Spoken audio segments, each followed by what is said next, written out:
Mel's, my favorite restaurant in Armonk, New York.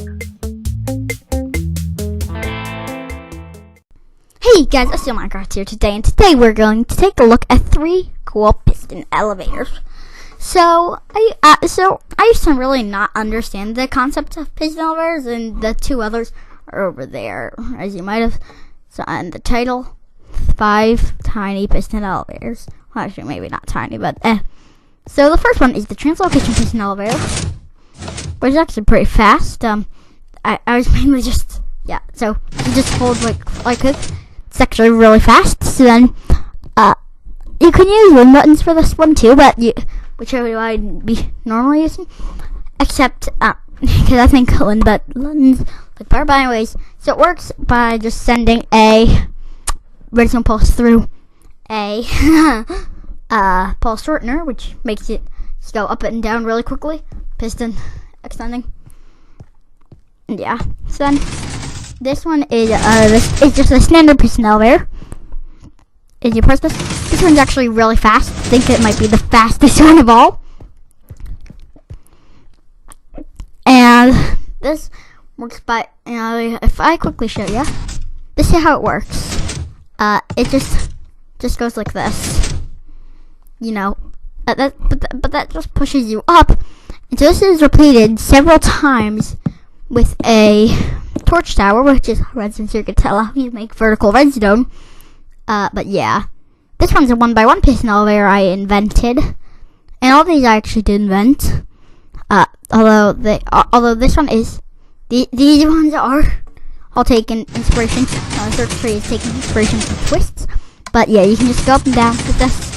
You don't have to press any buttons or anything. But this one's called the zipper, and you just go here, and you get that. It also dispenses. It also places a little block for you. Sorry, I had to cough there. But yeah, as you can see, it just places down a little block for you. Piston just pushes a block right there. Gives it to you right there. You can just walk up, so you don't have to just block up blocks. But anyways, up here, this one I'm warning you now is pretty complicated. Give me a second. There you go. I just had a little issue with my computer there. So if we go to floor 2, like up here, so we go up at a pretty fast speed, so 1x1. And I've created this a while back, but I never did a video on it. But yeah, I missed the elevator too. Boop! Okay, test 2. There you go. As you see here, we'll stop at floor 1. Instead of going up to floor 2. So then, yeah, that's pretty cool. Then and by the way, this works pretty well. All these are actually tileable, meaning that you can just put them like up pretty, you can make them infinitely expandable. But broke the glass. Boop. Oh god, there we go. I got that placed back. Anyway, so this is how it works. No matter what, it'll always trigger this. Whichever button you press, it'll trigger this. Okay?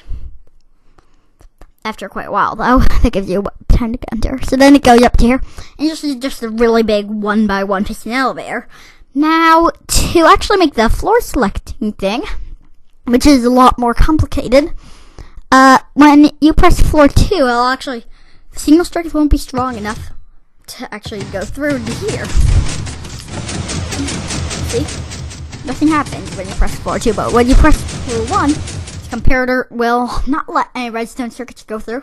And this is and so the signal from button 1 is stronger than the signal from the redstone block, but the floor 2 is not stronger.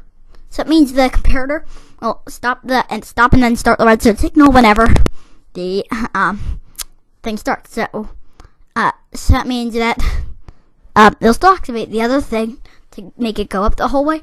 But yeah. So then that runs into a pulse shortener, and actually I used it as a monostable circuit. Although that goes into this monostable circuit, going into a pulse extender, which actually these comparators can be off subtract mode.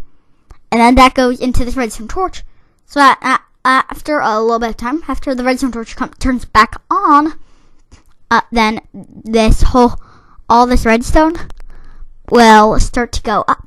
Will get unpowered and powered, but that means that this whole stuff will actually make the piston door open, and the pistons that would be normally pushing you up would actually push you out first. So that means, if you want to take a quick look at the circuitry, as you can see here. So nothing happens really with floor 2, but if it's floor 1, you see that happening with the comparator. But with the floor 2, you can see it still goes up, but nothing will happen with the piston door, so you won't get pushed out of it. You don't automatically get pushed out of the actual thing, which I think is really cool.